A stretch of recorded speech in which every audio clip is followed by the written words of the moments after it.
빌립보서 4장 17절로 19절.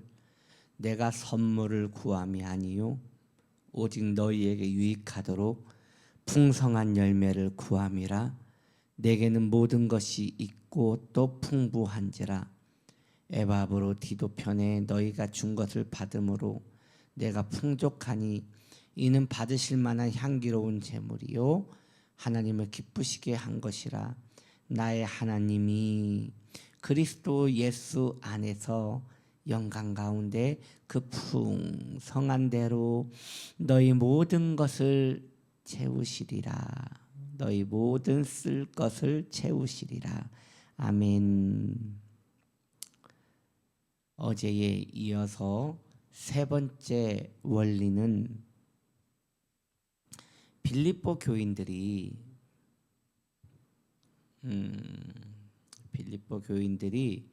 바울에게 선물을 보냈지만 실제로는 하나님이 받으셨다는 것을 말씀드리고자 합니다.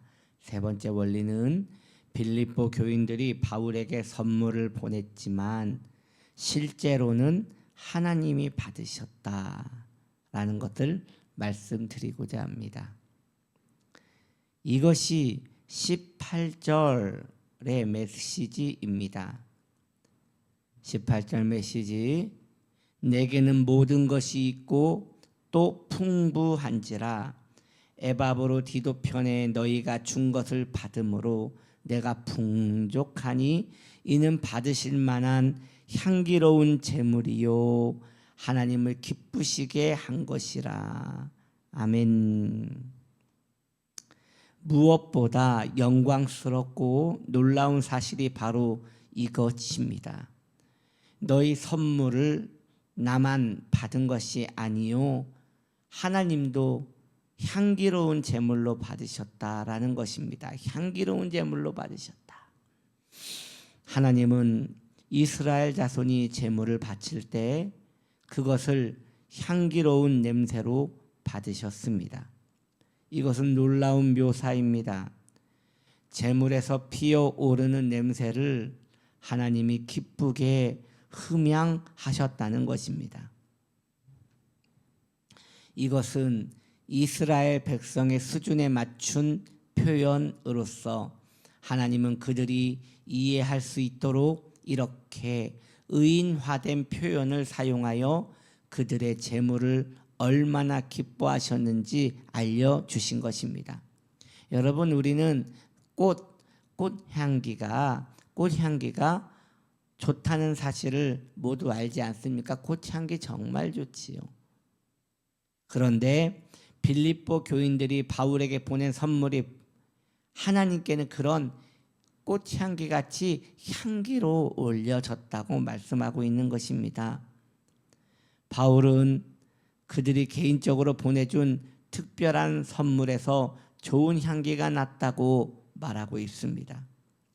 그들의 아름다운 행동이 그들이 뿜어낸 이 향기가 하늘로 날아올라가 영원무궁한 보좌에 앉아 계신 하나님을 기쁘시게 했다고 말하는 것입니다.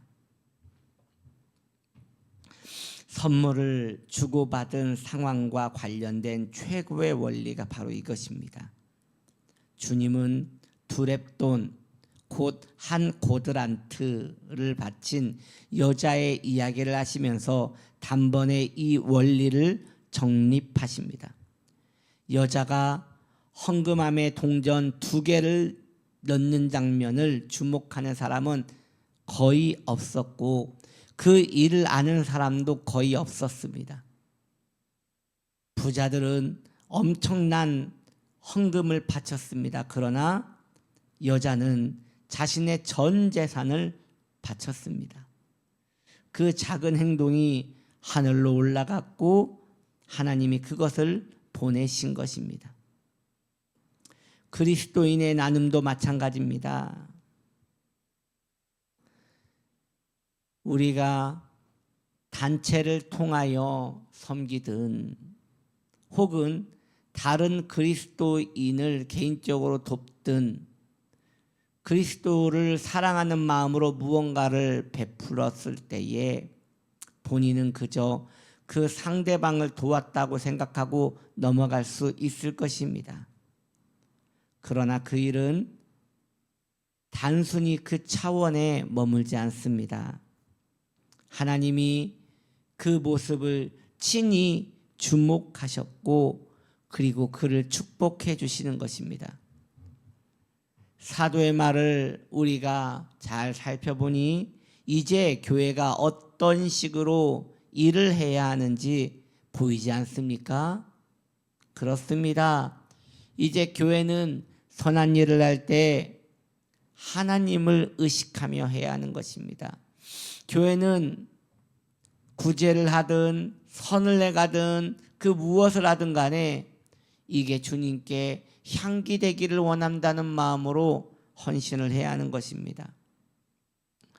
교회가 구제를 위해 단지 이 구제를 잘 하기 위하여 돈을 끌어모으는 일에 최선을 다하고 영적이지 못한 세상의 유명인들이나 아니면 세상에서 하는 그런 방식을 불러와야 한다고 이렇게 교회에 적용해야 한다고 한다는 것들은 참으로 교회의 비극일 수밖에 없는 것입니다. 교회는 그렇게 되면 안 됩니다. 교회에 필요한 것은 돈이 아닙니다. 교회에 필요한 것은 사람의 아이디어가 아닙니다. 교회에 필요한 것은 주님을 사랑하는 성도의 마음이어야 하는 것입니다. 주님이 기뻐하시는 성도의 향기여야 하는 것입니다.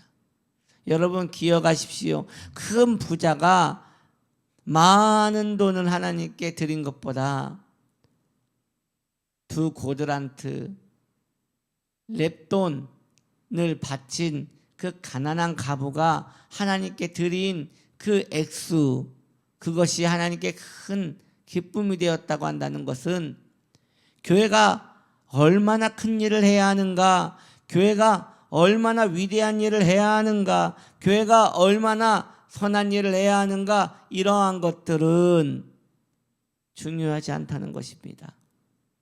왜입니까? 그게 중요했다면 하나님이 우리 없이도 얼마든지 많이 하셨을 것입니다. 하나님께서 더 많은 일들을 단 순간에 하셨을 것입니다. 여러분, 빛이 있으라 그 한마디에 온 천지가 생겨난 것을 아시지요? 우리 하나님의 빛이 있으라 그 한마디에 온 세상의 모든 것들이 생겨났습니다. 말씀 그 한마디에 모든 것들이 창조되었습니다. 그런데 하나님께서 구제를 내야 하는데 얘야 내가 돈이 부족하니 너희들이 돈을 좀 모으거라. 이게 말이 됩니까? 그렇지 않은 것입니다. 하나님이 원하시는 것은 우리의 진심, 하나님을 의식하고 드려지는 그 선한 마음, 주님께 내 초라한 삶이 향기되기를 하는 마음으로 올려지는 그 마음, 이러한 것들이 복된 것입니다.